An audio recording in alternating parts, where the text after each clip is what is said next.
Alright, sports fans, welcome back. This is segment 2. Getting into some Major League Baseball now. We had a big week with the Red Sox taking some big 3 L's from the O's. Now we're talking. O's were 4 and whatever coming into the series. They almost doubled their output in wins with the sweep. And then you got the Braves, you can't win, you can't beat anybody. The Braves should play the Red Sox. And the Braves don't even know what an infield fly rule is. No, it's horrible. Bobby Cox been there for 100 years. He's probably turned it over already. He ain't even dead yet. But the big story, or what's that again? The champs? Champs are here. The champs are here. Okay. The champs are here. Trying to defend your title. Go for it. Bask in your glory. It was a great week. Minus Vasquez and Granderson going down with an injury, out for a month. We're here now. Listen, if you can produce 4 out of 5 good starters, you take the L in Javi Vasquez and you keep it moving. Well, now we got the trade back. We'll throw the trade back. Melky for Vasquez. Who's your fifth starter at that point? Vasquez. Melky. Melky, yeah. Swisher pitched last year. There you go. There you go. Well, Mitra would be the You might have better chances. You're absolutely right. But Ozzie Guillen was popping his mouth this week. Luckily, Swisher took care of him today. Big 12-3 win. Didn't he argue about somebody's pitching glove for being tritone? Yeah, Vasquez is pitching with the same glove for 3 years now, and there was 3 tones on it. Is that like a confusion of the batter? It's Guillen trying to get in Vasquez's head, which all you gotta do is say boo when the guy jumps. He needs to go see the wizard also. Well, evidently the umpires agreed with Ozzie. Yeah, it's a technicality. I think the whole pine tar in the bat, everybody cheats on, like something stupid. Okay. Like I said, 3 years he's had the glove and nothing happened.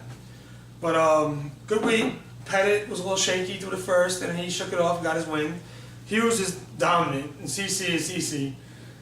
It's gonna look like a good season for the Yanks.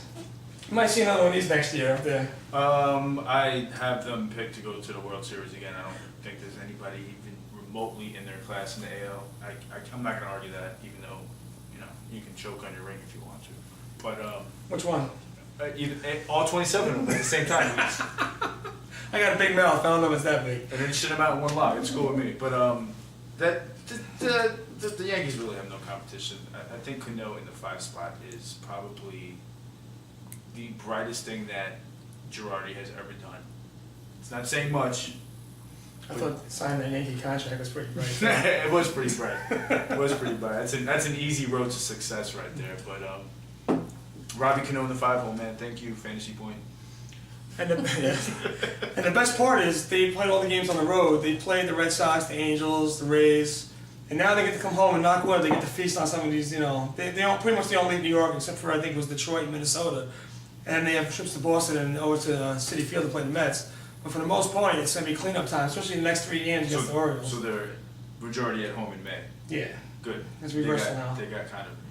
Yeah, well, I don't know how the champs start on the road, end on the road, both have family. It makes no sense, but they could be homers for the Red Sox all they want. Back to that Mitchell report. How's Mitchell do a report, and yet no Red Sox are on it, but then he leaves, and the Red Sox start to suck because Manny sucks, and Ortiz can't hit water if he fell out of a boat. Pedro leaves, Garcia Parra's no longer on the team. They're all, I guess.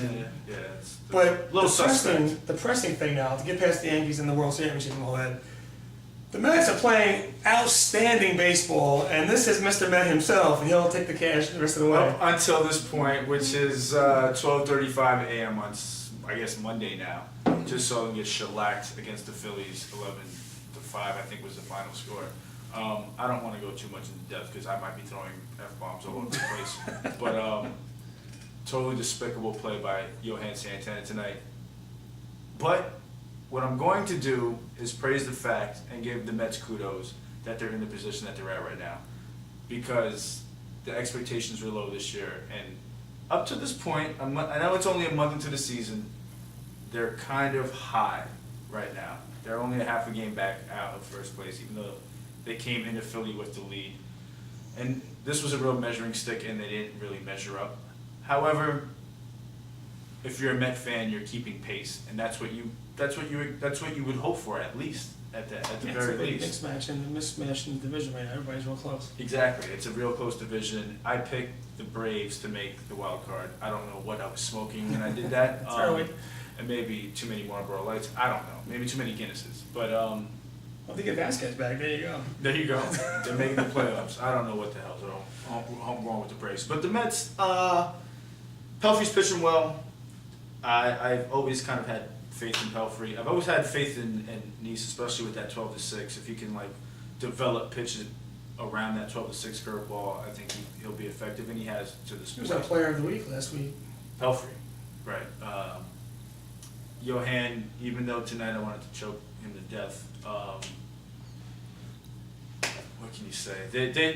My biggest concerns are Maine and Perez, and God hope that Beltran gets back ASAP, because we could definitely use the depth in the lineup. Well, especially Pagan instead of Gary Matthews. Gary Matthews shouldn't even, he can't even be a caddy at a golf course, let alone be in a center fielder for a baseball team. Exactly why the organization of the Mets is a total quagmire. I don't understand what they do at half the time. This is probably up to this point, the most important game of the year. You pull Pagan out and you pull Ike Davis out. I understand it's lefty on lefty. Doesn't matter. The guy's throwing 40 miles an hour. Exactly. It's Amore. He's a soft pitch guy. I could probably hit him, and that's a totally bad call. Like, looking at that series, you don't expect to take 2 out of 3 in Philly. You want to get that one game. It's just the way that they got that one game. Pelfrey and Santana both get just pretty beat up. And then was it Nieve, or what's the guy's name? The guy who pitched Friday? Jonathan East. Jonathan East. He's the guy that throws the gem. Because you're not going to beat Halladay. I don't care what anybody says, the best pitcher in the league, by far, best pitcher on the planet, outside of Mariano. He only throws 1 inning. So it's just the way that whole scenario went down. Honestly, I absolutely thought that we were going to take 2 out of 3. When you look at the pitching lineups and you see that it's Nice versus who? Exactly. Halladay versus Pelfrey, and then Santana versus Moyer. You're going to give up the Halladay game. That's just right off the bat. You would hope that Santana can beat the 47-year-old Moyer, and Nice beat this guy who I don't even know, who has an 8 ERA. And half of the equation worked up until tonight, and it didn't work out. And I haven't seen Santana get beat up since Yankee Stadium last season. Yeah, and I'd rather not talk about that either. But I mean, like I said, if you're the Mets, you're still content. You're still above 500. Now you got they're going to Cincinnati and then San Francisco, right? Cincinnati and San Francisco, then an off day. Well, if you go 500, that's not a bad trip. As long as I don't see Lincecum, I'm cool with that. It's Lincecum the only matchup, be nice. But the season's still very, very young.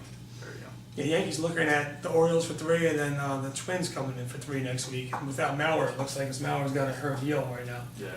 And so hopefully, Yankees can take. You gotta take 2 out of 3 from the Orioles. Like they're hot, they're 3-0. Have to. And looking at this, the Red Sox could be buried right now. They're looking at 7 games in the loss column right now. I've had no faith in the Red Sox since the season began. I've had no faith in them for the past couple of years. There's nothing appealing about the Red Sox right now. And then Daisuke came back and who? Daisuke.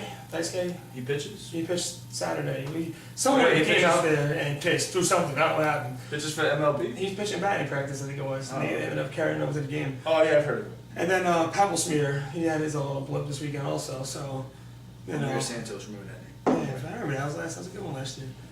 But moving forward, the time has come, in our third and final segment of this week's show, to go to war.